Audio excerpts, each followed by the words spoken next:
En esta clase vamos a tratar el tema de infarto cerebral, conocido también como SB isquémico.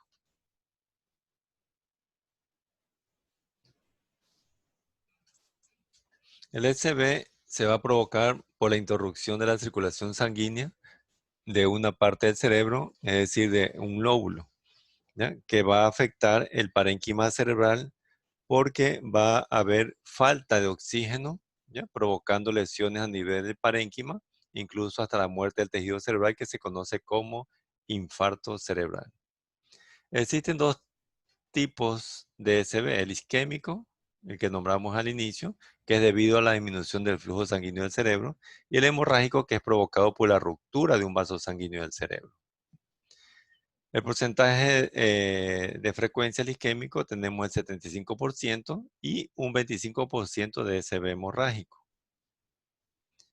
¿Qué sucede en el SB isquémico, no? Entonces, un coágulo circula en la sangre, ¿ya?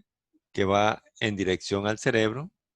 El mismo se va a anclar en algún punto de alguna arteria del polígono de Willy, provocando la obstrucción de la misma, ¿no? Y por ende va a disminuir el riego sanguíneo, ¿ya? Con la consecuente falta de oxígeno hacia el territorio del cerebro o hacia un lóbulo determinado, depende de la arteria del polígono que se haya obstruido, ¿no? Y va a provocar daño en el parénquima cerebral. En cambio, en el SB hemorrágico va a suceder que la pared arterial está debilitada, se va a romper y esto por lo general puede ser favorecido por algunas enfermedades como la hipertensión arterial. La sangre que se derrama en el parénquima también puede causar daños. Va a haber disminución del flujo sanguíneo y también daños del parénquima por falta de oxígeno. Ahí tenemos nosotros una tomografía del cerebro simple, donde observamos múltiples imágenes redondeadas, las que estamos señalando en este momento, hiperdensas, rodeadas de una hipodensidad periférica que corresponde al edema perilesional. Esto hipodenso, recuerden que es el edema perilesional, ¿no? Localizadas estas imágenes en ambos lóbulos parietales. Entonces, nuestra impresión diagnóstica vendría a corresponder a infartos hemorrágicos. En el SB isquémico puede verse a trombosis, que la observamos en la arteriosclerosis, en la vasculitis, por traumatismo, o de pronto por embolia de enfermedades cardíacas, enfermedades propias del encéfalo, o ateromatosis de aorta o de la carótida. Ahí tenemos nosotros la parte anatómica de la estructura del polígono de Willy, recordando los segmentos de las arterias cerebrales anteriores, arterias cerebrales medias y las arterias cerebrales posteriores. ¿Qué tipo de tomografía nosotros vamos a solicitar cuando sospechamos que un paciente tenga un SB isquémico? Le solicitamos una tomografía del cerebro simple, ¿ya? No podemos solicitar otro tipo de tomografía, ¿no? Para empezar. Este es cuando se sospecha que el paciente tiene por su sintomatología el SB isquémico. No podemos solicitar una tomografía del cerebro simple con medio contraste porque no va a ayudar en el diagnóstico de esta patología, ni tampoco una con ventana ósea, ¿no? Existen 4 estadios del infarto cerebral. Tenemos nosotros el hiperagudo, que se da dentro de las primeras 24 horas, en el estadio agudo de 1 a 2 semanas, en el estadio subagudo de 2 a 4 semanas, y en el estadio crónico del infarto cerebral mayor de 4 semanas. Empezamos entonces con el infarto en estadio hiperagudo, ¿no? Dentro de las primeras 24 horas. No se va a evidenciar signos durante las primeras 6 u 8 horas, incluso hasta dentro de las primeras 24 horas, a veces tomográficamente no se observan signos de un infarto hiperagudo. Para ello nosotros tenemos que recurrir a una resonancia magnética que es más sensible para este estadio del infarto cerebral. Pero tenemos que realizarle por protocolo ¿ya? De tipo de exámenes por un algoritmo, una tomografía computarizada del cerebro. Podemos nosotros encontrar una discreta o leve hipodensidad, es decir, una imagen ligeramente gris, oscura, no tan o marcadamente oscura. La teoría me dice que existe un efecto de masa mínimo como borramiento discreto de los surcos superficiales, pero en la práctica no encontramos ese efecto de masa, ¿no? Pero teóricamente sí lo mencionan los textos, ¿no? ¿Cuáles serían los signos tomográficos que nosotros podemos encontrar en una tomografía del cerebro para sospechar que el paciente está cursando un infarto hiperagudo? Aunque ya les mencioné anteriormente que en este estadio se utiliza mejor para el diagnóstico una resonancia magnética. ¿Cuáles serían los signos tomográficos? Primero, una arteria cerebral media ligeramente hiperdensa, es decir, ligeramente gris claro. Segundo, borrosidad del núcleo lenticular. Tercero, una pérdida de diferenciación entre sustancia gris y la sustancia blanca, que es debida al edema citotóxico, que corresponde al paso de agua del espacio extracelular al intracelular. Bueno, aquí en esta tomografía de cerebro nosotros encontramos una ligera hipodensidad, como lo mencionamos previamente, como hallazgo del infarto hiperagudo, ¿ya? Localizada en el lóbulo temporal del lado derecho, ¿no? Y es lo que estoy señalando en este momento. De pronto, si ustedes pueden ver aquí la flecha más pequeñita, ¿ya? Esta ligera hipodensidad no se ve o no es tan notoria, ¿no? Pero ¿cómo nosotros podemos saber que este corresponde a la hipodensidad tenue del infarto hiperagudo? Porque lo comparamos con el lado contrario, porque de pronto puede ser una hipodensidad normal. Lo comparamos con el lado contrario y observamos la diferencia de densidades, ¿no? Entonces, esta hipodensidad corresponde al infarto hiperagudo en el lóbulo temporal del lado derecho. Tenemos también el signo de la arteria cerebral media hiperdensa, ¿ya? Entonces tiene que ser una sola, puede ser la derecha o la izquierda. En este caso, vemos la arteria cerebral media derecha hiperdensa, es decir, de color blanco, siempre y cuando sea una tomografía del cerebro simple. Porque si nosotros observamos una tomografía de cerebro con medio de contraste intravenoso, lógicamente vamos a observar las arterias cerebrales hiperdensas por el medio de contraste, ¿no? Entonces, este aquí corresponde también a un signo tomográfico de infarto hiperagudo. Otro signo es la borrosidad del núcleo lenticular, ¿no? Recuerden que los núcleos basales son ligeramente hiperdensos, es decir, gris claro, ¿no? Tengo el núcleo caudado, el lenticular y el tálamo, y por ende nosotros lo podemos observar. Pero cuando mencionamos, decimos que hay borrosidad del núcleo lenticular, quiere decir que no lo vemos.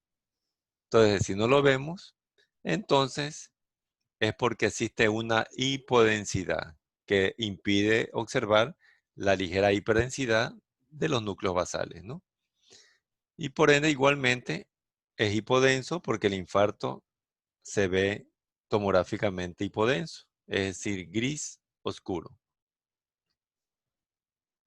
Entonces tenemos nosotros una hipodensidad difusa en los núcleos basales, ¿ya? Del lado derecho, ya más que todo en el núcleo lenticular, que no se lo puede observar. Ya no se puede identificar el núcleo lenticular del lado derecho.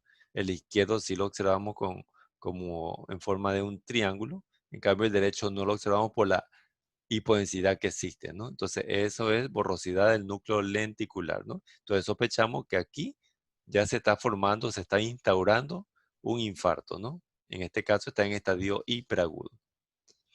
El otro signo es la pérdida de diferenciación sustancia gris y la sustancia blanca. Es decir, nosotros no podemos discernir o señalar apropiadamente cuál es la sustancia gris y cuál es la sustancia blanca desde el punto de vista visual. ¿Por qué? Porque en el infarto existe una hipodensidad. Entonces, una imagen hipodensa es la que está impidiendo la buena diferenciación entre sustancia gris y sustancia blanca, ¿no? Entonces la encontramos nosotros acá en el lóbulo parieto-occipital del lado izquierdo, ¿no? Porque se ve primero una hipodensidad difusa. Segundo, no podemos nosotros identificar sustancia gris y sustancia blanca. ¿Cómo lo podemos hacer nosotros? La diferenciación del lado contrario, ¿no? En el lado derecho sí podemos nosotros, bueno, señalar desde el punto de vista visual, bueno, esto es sustancia gris, que tiene un gris claro, y esta es sustancia blanca que tiene un gris oscuro, ¿no? En cambio, en el lado izquierdo, aquí en los lóbulos pared occipital, hay una hipodensidad que altera la diferenciación sustancia gris, sustancia blanca. Nos vamos al infarto en estadio agudo, ¿no? Bueno, aquí ya se observa una hipodensidad o una imagen hipodensa, algunos autores le llaman como zonas hipodensas ya definidas, que afectan tanto por lo general sustancia gris y sustancia blanca. Y va a estar distribuido en un territorio vascular conocido, depende dónde se localice la obstrucción vascular. Vamos a observar nosotros el efecto de masa por la presencia de edema, que es muy evidente entre el tercero y quinto día. Entonces ahí tenemos nosotros una tomografía del cerebro simple, donde observamos una imagen hipodensa, la señalamos, de bordes poco definidos, que altera la diferenciación entre sustancia gris y sustancia blanca. Como tiene edema, entonces va a provocar un efecto de masa. En este caso, nosotros vemos un semicolapso del ventrículo lateral del lado izquierdo. ¿Cómo sabemos que está semicolapsado? Porque lo comparamos con el lado contrario, es decir, con el lado derecho. Entonces, decimos que es una impresión diagnóstica de un infarto agudo parietal del lado izquierdo. Nos vamos al infarto subagudo. Bueno, en este infarto, el neurólogo o el intensivista, ¿ya? O de pronto el neurocirujano, es decir, los especialistas en el sistema nervioso central, pueden solicitar una tomografía de cerebro simple y con medio de contraste, pero no para diagnosticar la patología, sino que para ver cómo está la parte vascular, porque en este estadio nosotros vamos a observar una neovascularización en el sitio del infarto cerebral, ¿ya?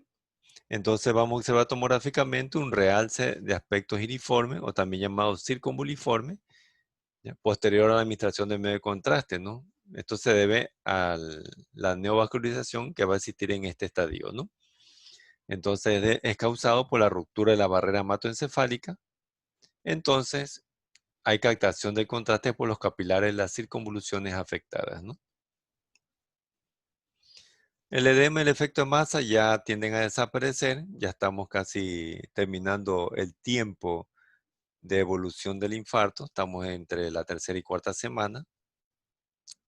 Recuerden que el edema y efecto de masa se observa más en el estadio agudo del infarto, ¿no?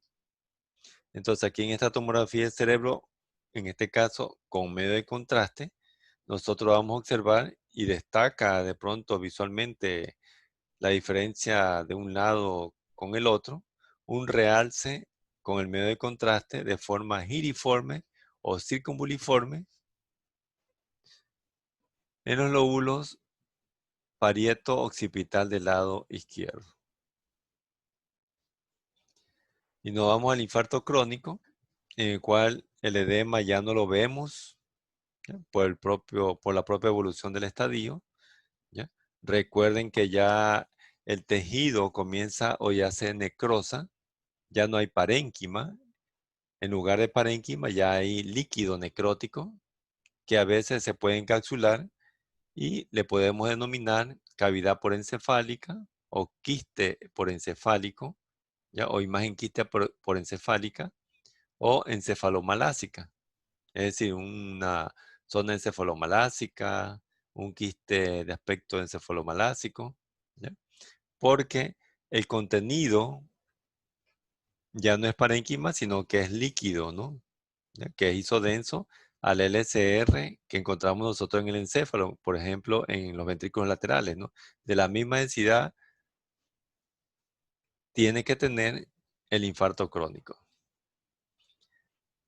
Si ya no hay tejido o parénquima cerebral, entonces que es sustituido por líquido, el líquido con el tiempo tiende a desaparecer y por ende ese espacio queda vacío. Por lo tanto, tiene que ser sustituido por alguna estructura que comprometa ese espacio, ¿no? En este caso, el ventrículo lateral adyacente comienza a dilatarse y es un hallazgo que nosotros podemos encontrar en el infarto crónico. Entonces ahí tenemos una tomografía del cerebro simple, donde observamos primero esta imagen hipodensa, ¿ya? Esta hipodensidad es semejante al contenido de los ventrículos laterales o del espacio subaracnoide, donde este contenido es el SR, el líquido cefalorraquídeo. Entonces, esta imagen hipodensa, por la densidad que tiene, que es isodensa al LCR, entonces es líquido, ¿no? Entonces, ahí ya vamos con un hallazgo, ¿ya? Entonces, esta imagen es totalmente hipodensa, pero también notamos que hay dilatación del cuerno frontal, del ventrículo lateral izquierdo, que es el adyacente a esta área o esta zona hipodensa. Entonces, con estos dos hallazgos nosotros podemos complementarlo y decimos que se trata de un infarto en estadio crónico, que está localizado en el lóbulo frontal, o sea, parte del frontal y también temporal, ¿no? Del lado izquierdo, ¿no? Frontotemporal izquierdo. Entonces, recordamos nuevamente los estadios del infarto, ¿no? Hiperagudo, agudo, subagudo y crónico según el tiempo de aparición, ¿no? O de evolución. Pero para la asignatura, nosotros solo vamos a tomar en cuenta, ¿ya? El estadio agudo y el crónico. Los otros estadios nosotros los vamos a estudiar en resonancia magnética, porque no hay muchos cambios, no hay mucha variación en cuanto a tomografía, ¿no? Incluso el hiperagudo, nosotros el diagnóstico lo vemos más en resonancia que en una tomografía, ¿no? Y también el otro estadio. Entonces, solo vamos a considerar en tomografía al infarto cerebral en estadio agudo y crónico, ¿ya? Entonces, o es agudo o es crónico lo que vamos nosotros a estudiar, ¿no? Recuerden que las características de los infartos, bueno, tanto el agudo como el crónico son hipodensos. O sea, como terminología, hipodensos, pero visualmente el agudo es menos hipodenso que el crónico. El crónico es más hipodenso, es decir, más oscuro. Es totalmente negro.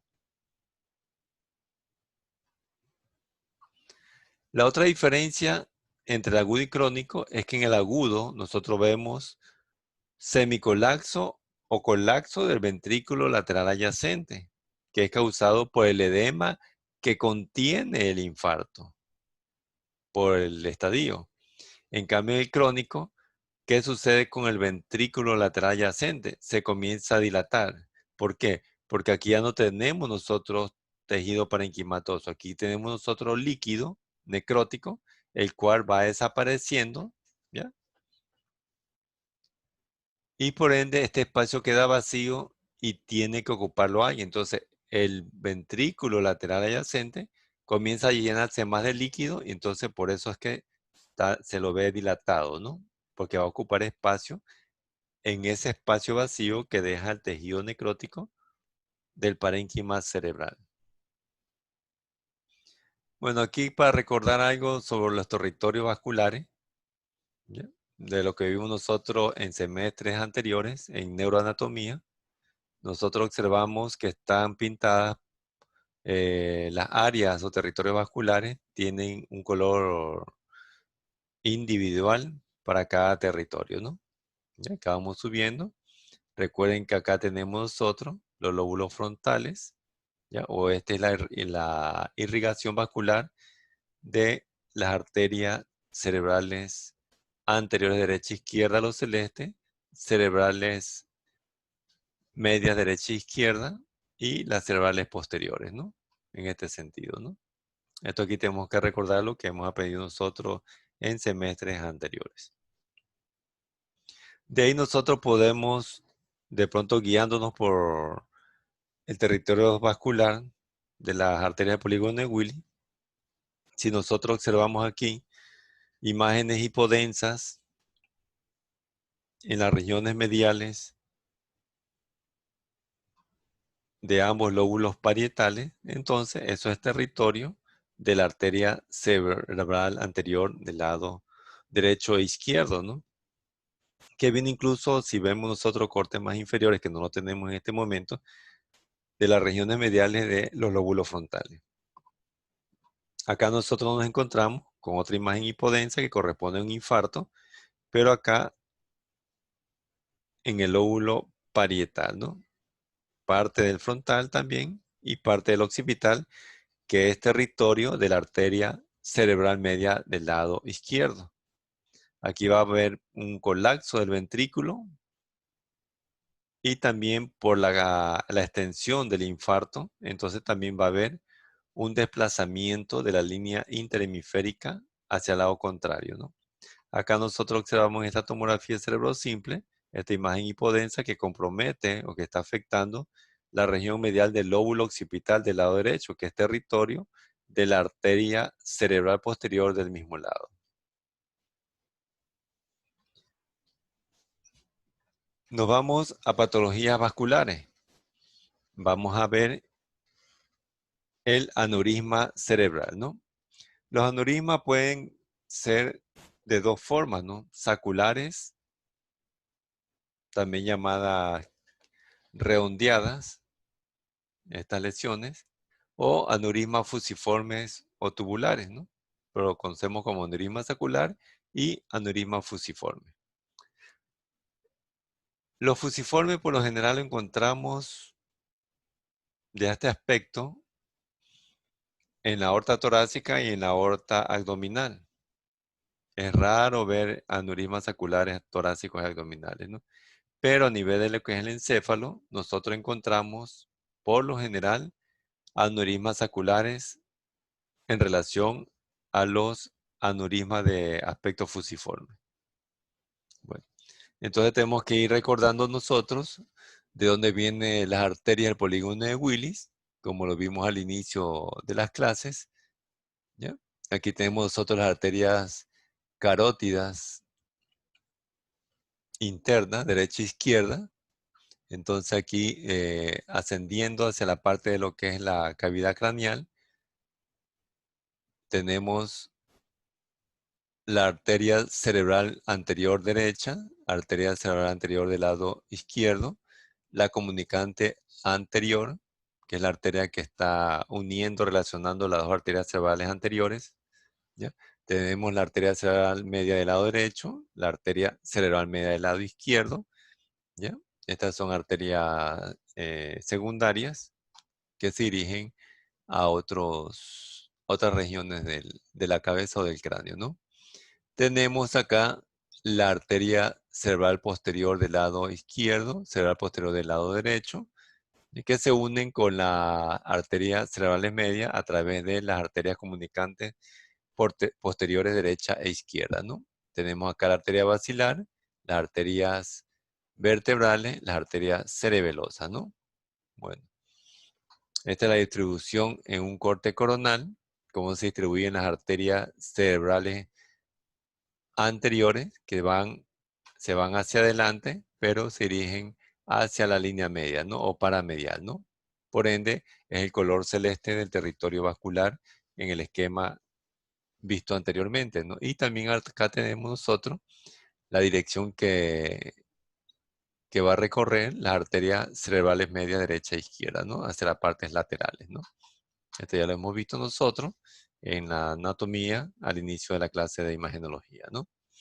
Esta es la parte, o una vista externa de la distribución de las ramificaciones vasculares de la arteria cerebral media, ¿no? De un lado, ¿no? Y esta es la parte interna, ¿no? Tenemos arterias, las pericallosas, ¿ya? Que vienen de arterias cerebrales anteriores, ¿no? Y también las cerebrales posteriores la tenemos aquí en la parte inferior. Bueno, entonces estamos en el tema de aneurisma cerebral, ¿no? Tenemos que realizar nosotros o solicitar o indicar que se realice a este paciente que sospechamos de un aneurisma cerebral una tomografía del cerebro simple y con medio de contraste, ¿no? Aquí tenemos nosotros la tomografía del cerebro simple en la que observamos una imagen redondeada, ligeramente hiperdensa, hacia la derecha del polígono de Willis, ¿ya? Como la que vamos a señalar en este momento. De pronto ustedes ya la ven, ¿no? ¿Ya? ¿Por qué digo hacia la derecha de la región del polígono de Willis? Porque si es simple, la tomografía del cerebro, no puedo visualizar el polígono de Willis. El polígono de Willis se visualiza en una tomografía con medio de contraste, ¿no? Pero igual podemos nosotros señalar esa imagen redondeada ligeramente hiperdensa, es decir, ligeramente gris claro, ¿no? Que lo tenemos aquí. Entonces, aquí ya estamos sospechando que puede corresponder a un aneurisma, ¿no? Digo puede corresponder porque hay patologías que también tienen este aspecto y en esta región anatómica del encéfalo. Pero si le inyectamos medio de contraste intravenoso, tenemos nosotros la tomografía del cerebro con medio de contraste, ¿no? Aquí observamos que la imagen anteriormente descrita y señalada va a pintar con el medio de contraste, es decir, va a realzar, se va a destacar, se va a llenar el medio de contraste y se va a observar una imagen ya hiperdensa, redondeada, incluso ya podemos observar nosotros la estructura del polígono de Willis. Entonces, si ya habíamos recordado la parte anatómica vascular del polígono de Willis, entonces podemos decir que este aneurisma está localizado en qué arteria del polígono de Willis, en la arteria comunicante posterior derecha. ¿Ya? Ahí tenemos nosotros la descripción y la descripción, ¿no?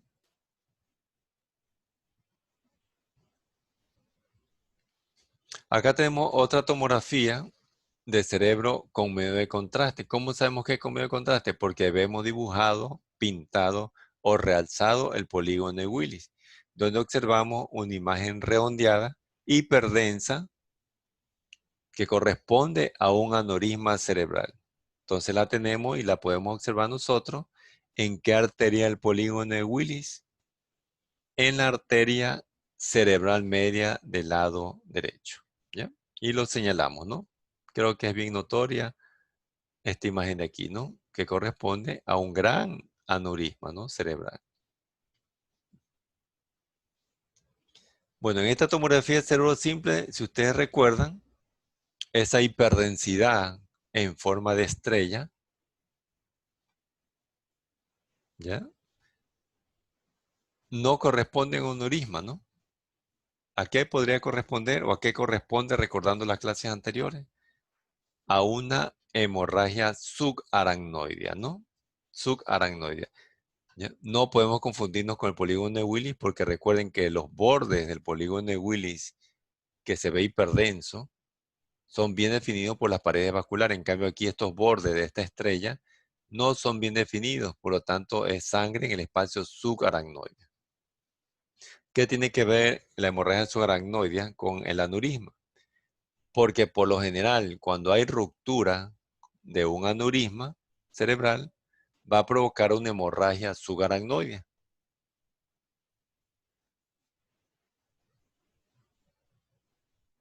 O podemos invertir de pronto el comentario. Si nosotros vemos una hemorragia subaracnoidea en un paciente, tenemos que sospechar en un aneurisma roto, ¿ya? Pero de pronto aquí podemos de pronto sospechar en qué arteria podría estar el aneurisma, porque se ve una imagen hiperdensa un poco más amplia que podría ser el aneurisma, ¿no? O sea, no lo podemos confirmar, ¿ya? ¿Por qué no lo podemos confirmar? Porque no tengo una tomografía que me ayude a visualizar el polígono de Willis.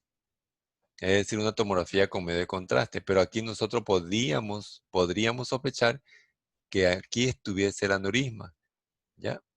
En la arteria cerebral media del lado izquierdo, ¿no? Pero aquí recuerden que no podemos valorar arteria porque no es una tomografía de cerebro con medio de contraste. Podríamos sospechar, ¿no? Solo es una sospecha visual. Acá tenemos también nosotros dos tomografías de cerebro con medio de contraste. Este es una ventana especial solo para ver la parte vascular. Ya es como una angio-TC, una angiotomografía. ¿Ya? O podríamos decirle, para iniciar o para empezar, tomografía de cerebro con medio de contraste, pero que tiene un filtro, ¿ya? Para ver la parte vascular, ¿no? O podríamos decir que se trata de una angio-TC, ¿no? Una angiotomografía del polígono de Willis, ¿no? ¿Dónde está el aneurisma? Bueno, aquí se ve a leguas, esta imagen redondeada hiperdensa,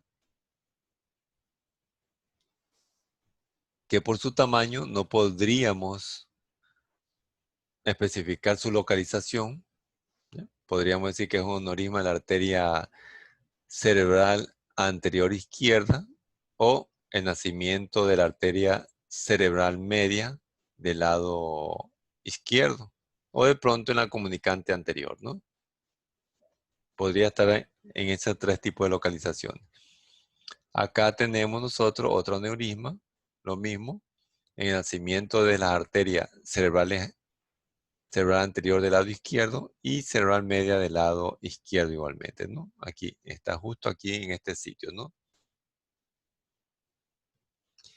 Este examen ya no corresponde a una tomografía, ¿no? ¿Por qué? Porque se visualiza la parte del cráneo, parece una rayos X de cráneo, pero tiene medio de contraste en la parte vascular. Entonces, este examen se denomina angiografía cerebral, que se realiza cuando el paciente ya está en quirófano, se va a hacer